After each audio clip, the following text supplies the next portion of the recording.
नहमदहू व नसल्ली अला रसूलिहिल करीम अम्मा बाद फ़ाउज़ बिल्लाहि मिनश शैतानिर रजीम बिस्मिल्लाहिर रहमानिर रहीम।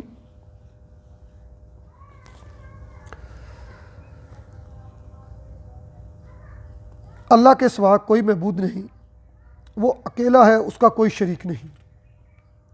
उसी की बादशाहत, उसी की तारीफ़ और वो हर चीज़ पर कामिल कुदरत रखता है। ग्रुप के तमाम साथियों को, तमाम व्यूअर हज़रात को मेरी तरफ़ से अस्सलाम वालेकुम व रहमतुल्लाहि व बरकातुहू। हिंदू दोस्तों, भाइयों और दीगर तमाम मज़ाहिब के दोस्तों भाइयों को मेरी तरफ़ से बहुत ज़्यादा अस्सलाम हो। हमारा टॉपिक लीवर पे चल रहा है और लीवर के ऊपर सबसे पहले मैंने लीवर सोराइसिस के ऊपर बात की, उसके बाद उसकी जो शाखें आगे हैं यरकान के ऊपर इससे पहली ऑडियो में बात की। अभी हम इंशाअल्लाह ताला इस टॉपिक के अंदर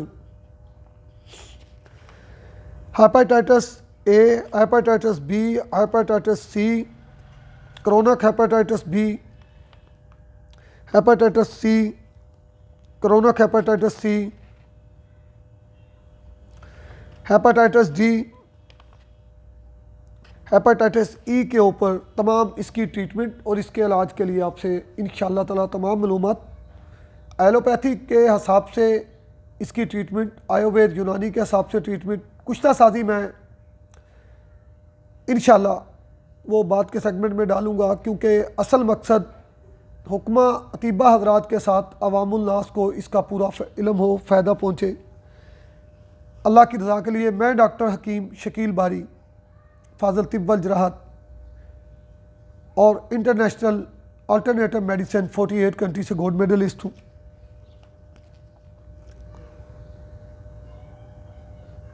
हेपेटाइटिस ए,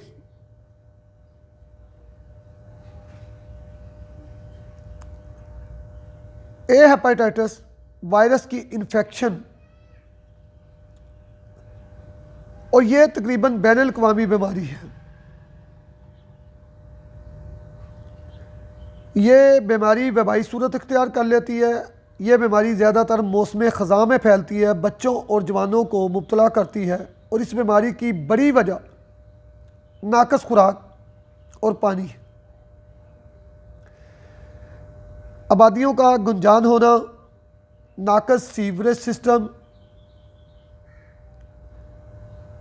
इनका ना होना बल्कि बंद हो जाना भी इस बीमारी को फैलाने का सबब बनता है।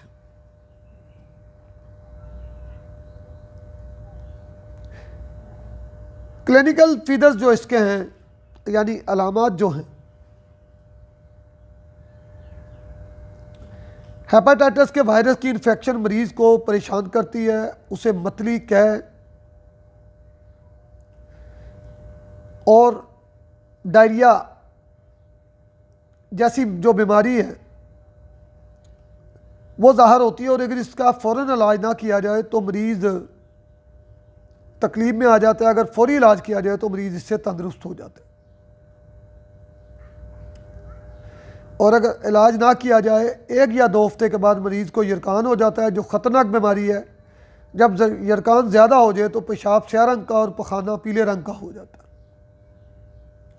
इसकी वजह जिगर में सुफरा का ज़्यादा जमा होना है, जिगर बढ़ जाता है, फैटी लीवर हो जाता है, यानी तिल्ली आपकी स्प्लिन फूल जाती है और इसके बाद बीमारी किसी ना किसी वजह से दोबारा हो जाती है और फिर यरकान की शिकायत होती है। तो ये अलामात ज़ाहिर होती हैं कि हेपेटाइटिस ए यरकान से 2 से 6 हफ्ते पहले या 1 से 2 हफ्ते पहले ये होता है। इसका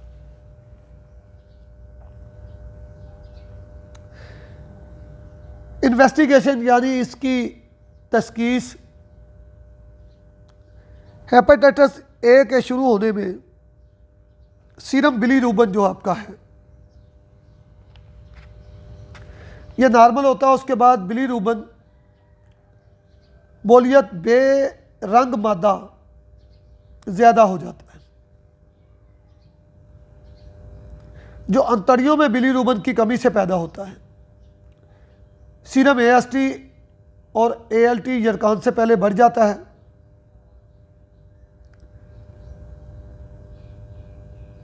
सीरम AST 500 IUK से ज़्यादा और सीरम ALP 300 IU/L से कम हो सकती है।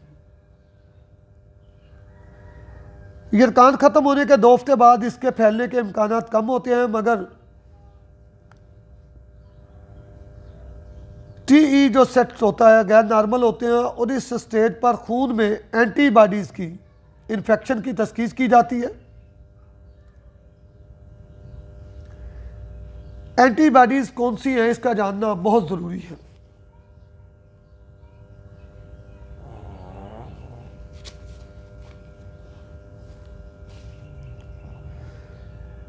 हेपाटाइटिस A IgM एंटीबॉडीज़, ये एंटीबॉडीज़ जो है यरकान के वक़्त ज़ाहिर होती हैं और 3 से ज़्यादा 12 माह तक खून में रहती हैं। हेपाटाइटिस A LGG, जब एंटीबॉडीज़ IgM ख़त्म हो जाए तो एंटीबॉडीज़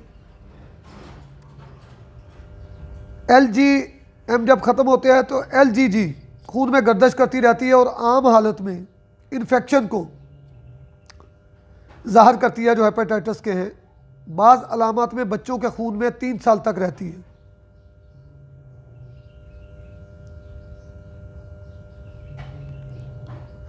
हेपेटाइटिस A का अंजाम जो है बखैर होता है, ज़्यादा मरीज़ तंदुरुस्त हो जाते हैं। जवानों में शरह मौत 0.1% होती है।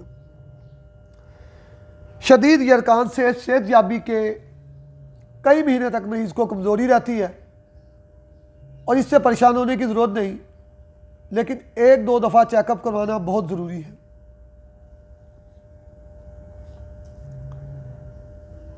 हेपेटाइटिस A का कोई ख़ास इलाज नहीं, इससे बचने के लिए हिफाजती इक़दाम बहुत ज़रूरी हैं। मरीज़ के कपड़े और बर्तन साफ़ हों, उसके बर्तनों को धोने के बाद हाथों को साबुन से धोएं और माहौल को साफ़ सुथरा रखें। मरीज़ को ग्लूकोज लगवाएं, धूप से बचना चाहिए। मरीज़ को गामा ग्लोबन CC 0.04 ये किलोग्राम जिस्मानी वज़न इंजेक्शन अजलाती दें।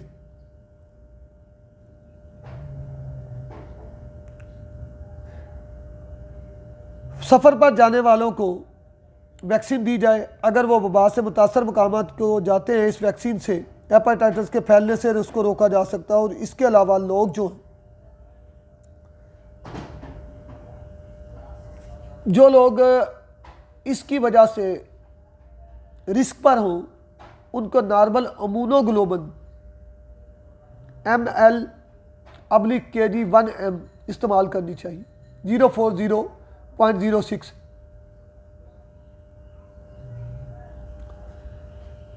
हेपेटाइटिस A के बाद हेपेटाइटिस B का जिक्र मैं आपकी खिदमत में पेश करूंगा। हेपेटाइटिस B एक ख़तरनाक बैनुल-अक़वामी बीमारी है। इस मर्ज़ में जिगर के अचानक काम कर देने बंद, जो जिगर काम कर रहा होता है वो जिगर काम करना बंद कर देता है।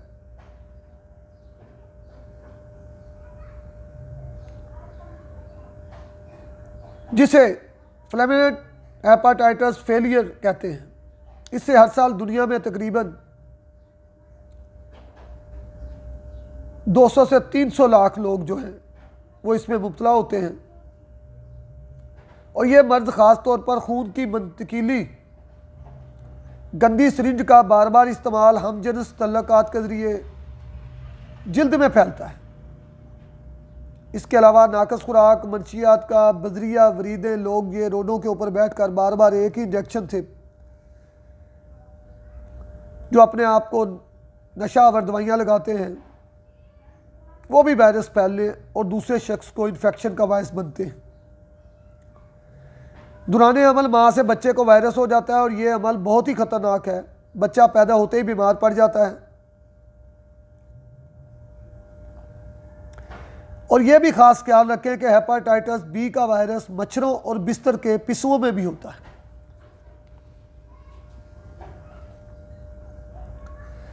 हेपेटाइटिस B अगर शिद्दत इख्तियार कर जाए,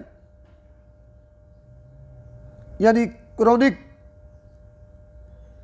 एक्टिव हेपेटाइटिस की शक्ल इख्तियार जब ये कर लेता है, तो इससे जिगर में बहुत ज़्यादा नुकसान पहुँचता है। सिरोसिस ऑफ लीवर पैदा करता है, जिगर में पानी भर जाता है, खुराक की नाली से मैदे में ब्लीडिंग होती है जो कि मरीज़ की मौत का सबब बनता है।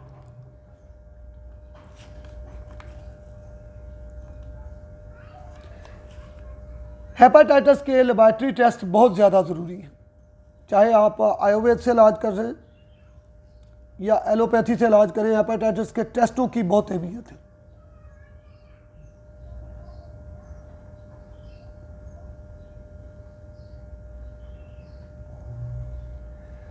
जिगर की खराबियों का टेस्ट वही है जो हेपेटाइटिस के लिए सबसे पहले HbSAg देखें, अगर मिल जाए तो उसकी मुकम्मल वायरल हिस्ट्री तैयार की जाए।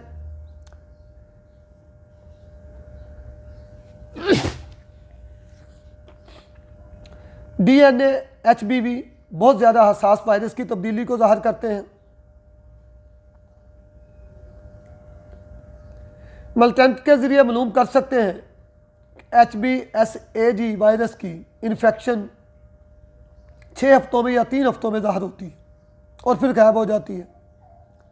anti-HbS देर से निकलते हैं।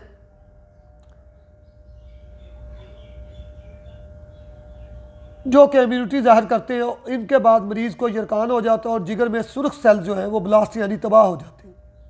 कुछ अर्से बाद खुद एंटीबॉडीज़ पैदा होते हैं। अगर खून में HbSAg, anti-HbC, LGM दोनों मौजूद हो तो पता चलेगा कि जिगर में इन्फेक्शन मौजूद है।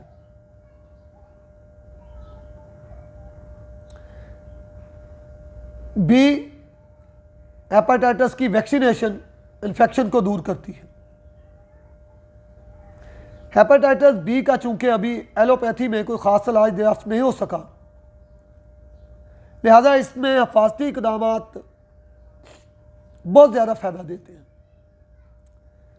मंशियात का इस्तेमाल रोक देना चाहिए।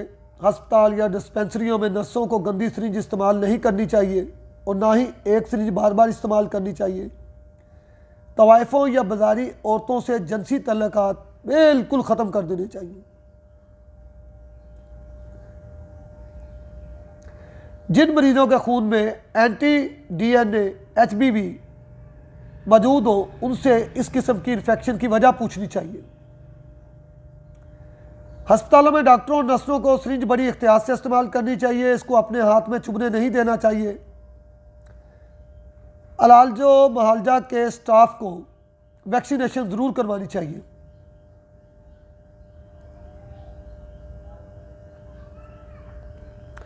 अगर किसी को इन्फेक्शन हो जाए तो उसे hepatitis B immune 0.06 globulin millilitre फी किलोग्राम के हिसाब से जिस्मानी वज़न वैक्सीन करनी चाहिए। जो लोग 50 से ऊपर की उम्र के हों, जिनको एड्स और HIV की इन्फेक्शन हो, उनको हर 7 से 9 महीने के बाद एंटीबॉडी का लेवल देखना चाहिए। हेपेटाइटिस बी के मरीजों को आराम की ज़रूरत होती है क्योंकि जिगर कमज़ोर हो जाता है और चलने फिरने से जिस्म में कमज़ोरी पैदा हो जाती है। लिबास वगैरह साफ़ रखना चाहिए। चिकनाई वाले खाने मसलन गोश्त, अंडा, दूध वगैरह इस्तेमाल नहीं करना चाहिए, बल्कि हल्की ग़िज़ाएँ इस्तेमाल करनी चाहिए ताकि जिगर पर असरअंदाज ना हो। Chronic hepatitis B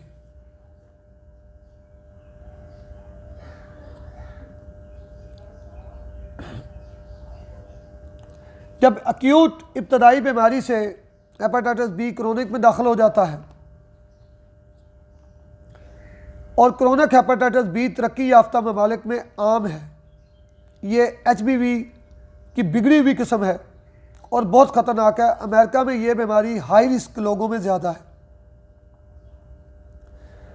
chronic HBV की इन्फेक्शन 2 मरहलों यानी 2 फेसेस अपनी जगह मकीद रहना और तकमील करना इससे गुजरती है। पहले मरहले में इसके वायरस सोजश जिगर के साथ मिलते हैं और इस मरहले में मरीज़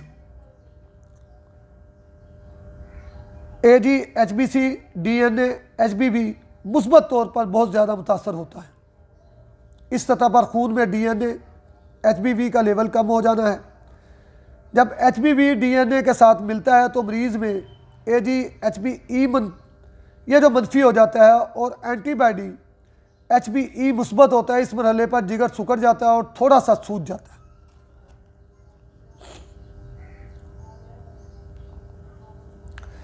क्रोनिक हेपेटाइटिस मर्दों में ज़्यादा होता है। इससे पहले मरीज़ का कोई हमला उसको दरपेश नहीं होता। अलामत आहिस्ता आहिस्ता मामूली सी ज़ाहिर होती हैं और तकरीबन 50% मरीज़ों को जिगर की बीमारी होती है। ALP मामूली बढ़ती है। बिलीरुबिन की हालत नॉर्मल होती है। बाज़ अवकात chronic hepatitis chronic acute hepatitis की शक्ल इख्तियार कर लेता है। इससे जिगर बहुत ज़्यादा मुतासर होता है और जिगर मुकम्मल तौर पर सुकड़ जाता है। पेट में पानी भर जाता है, मैदे में ब्लीडिंग होती है। हेपेटाइटिस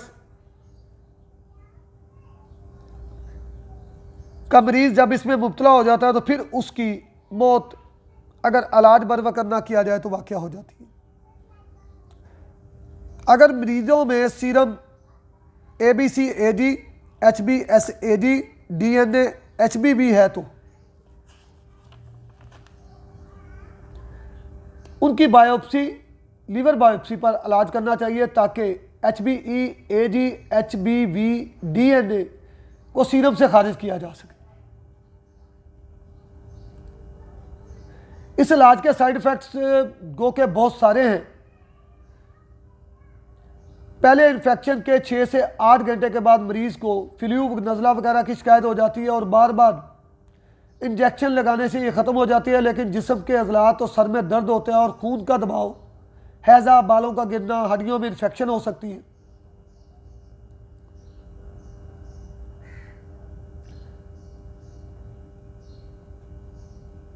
दवाई में कमी करना होगी और 10% का इलाज रोकना होगा।